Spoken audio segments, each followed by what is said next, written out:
As usual, nandyan pa rin ang ating dating Pangulong Duterte. Nandyan si Mayor Baste. Nandyan ang tatlong abogado. Nandyan si Idol Ted Filon at saka si Jonathan Morales. Ano sa tingin nyo? Kasi viral ngayon si Ted Filon, yung kanyang panata ng mambubudol sa Pilipinas. Ang mambubudol sa Pilipinas na nagpapahirap sa taong bayan. Marami ang natatakot para kay Mr. Ted Filon dahil kasigurado ipagurgur daw. Ito nga mga kababayan, bago natin ituloy ang video na ito, kung bago ka lang sa aking YouTube channel baka pwede makahingi ng like at subscribe at click mo na rin ang notification bell para updated ka sa aking nilalabas na bagong video. Salamat po. Pag-usapan natin ngayon ang Maisog Rally sa Angeles, Pampanga, na sa ngayon ay tuloy na. Wala pa namang naibabalitang balakid. Ito po ang first Maisog Rally sa Luzon, lalo na Central Luzon. Kasi yung Bustos Pampanganon, Bustos Bulacan pala, napurnada dahil sinabotahe. But this time, Angeles, Pampanga, very cooperative ang local government unit at ang mga pulis. At ang venue naka-ready na. So, let's pray na tuloy na. June 17, alas 3 ng hapon and onwards.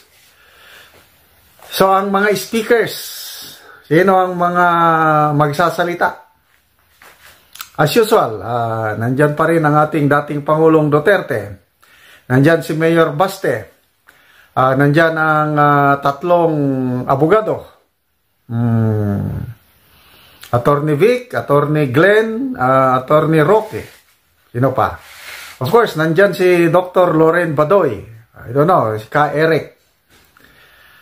But then, ang tanong ito, sana madagdagan ng dalawang guest speakers na magdadagdag kulay, magdadagdag pasabog sa Maisog Rally sa Pampanga. So, sino-sino ang may ito?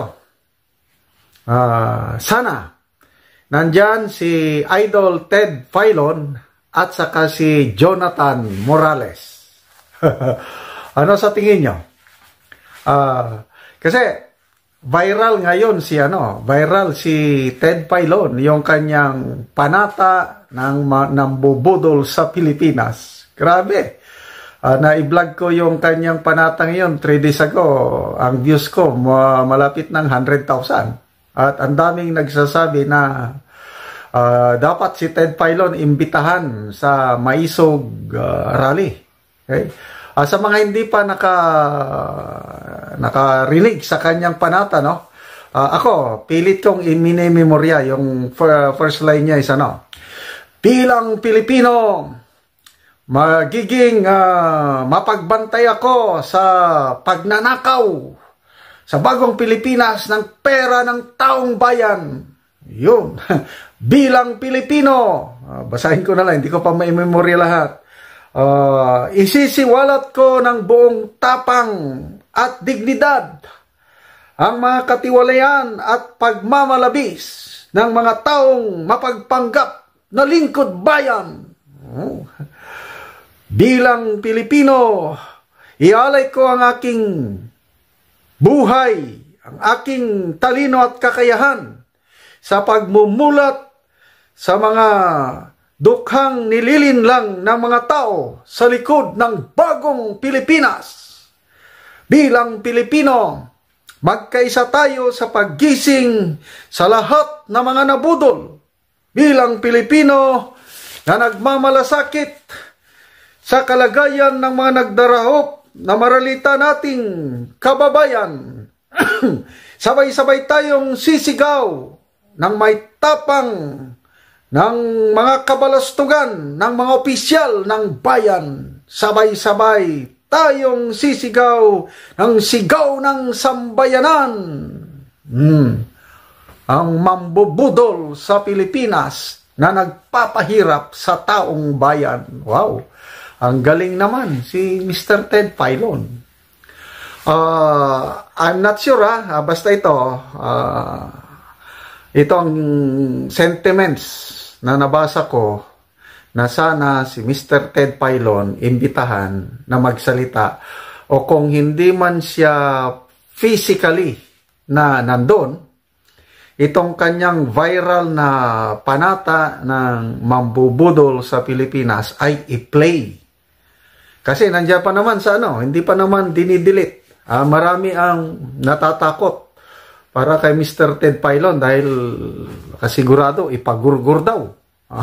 Makakatanggap daw ng tawag ang may-ari ng TV5. At katulad yung nangyari kay Attorney Trixie Angeles sa Carambola, DZIZ ba yun? Wala, pinatanggal. Kasi kung hindi tatanggalin si Attorney Angeles, ipapasara yung registration na yun. So, napilitan yung may-ari. So, I don't know anong mangyari dito kay Mr. Ted Filon dahil talagang napuno na ang salot ni Mr. Ted Filon. Dati pa naman yan, di ba? Nung nasa ABS-CBN ba siya? Di ba siya yung, hoy, gising! Ang ganda yung mga ganong programa niya. Kaya no wonder itong Mr. Ted Filon, nanalo siya sa Leyte, di ba? Naging congressman, minsan yan, tinalo niyang mga Romualdez.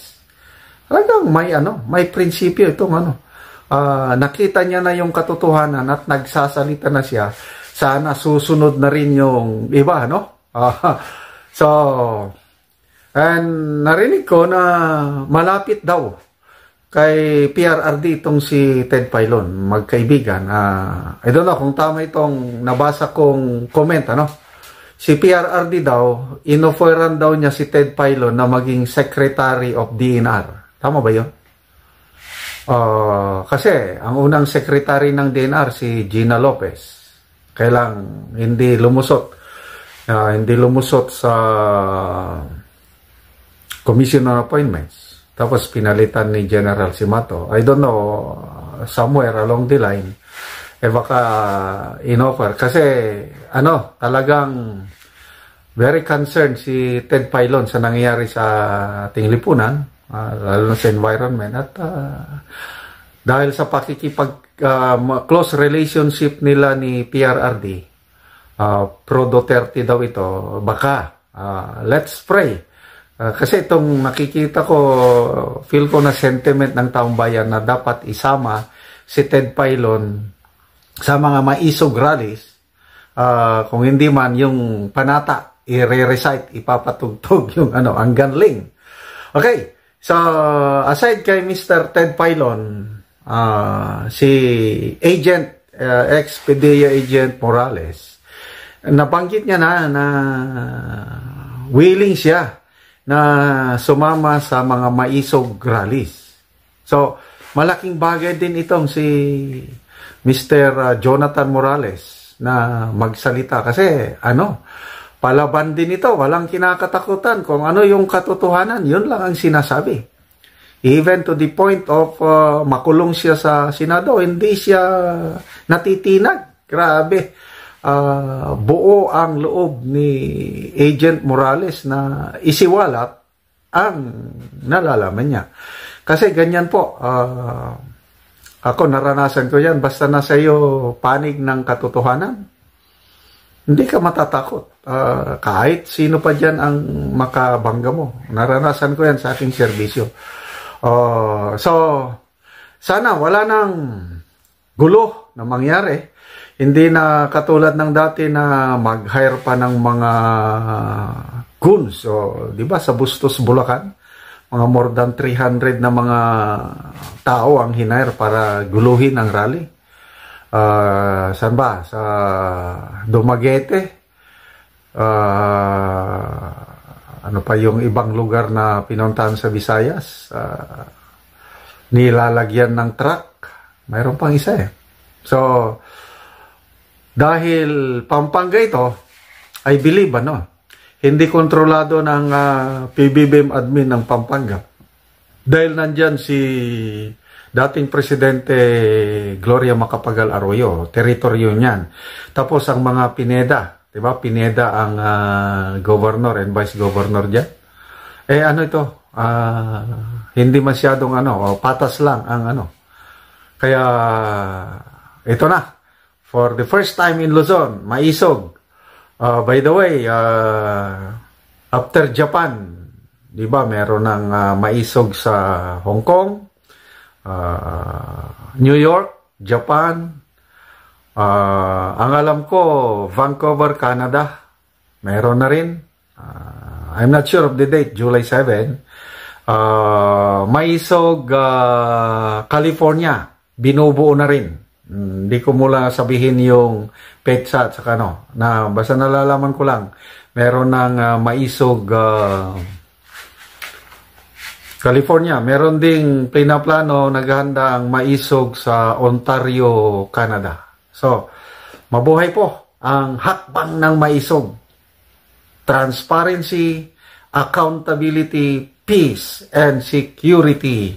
So, humanda sila dahil mabubuking ang mga kabalastugan ng administrasyong ito dahil sa maisog rallies na ito. Kaya takot na takot sila.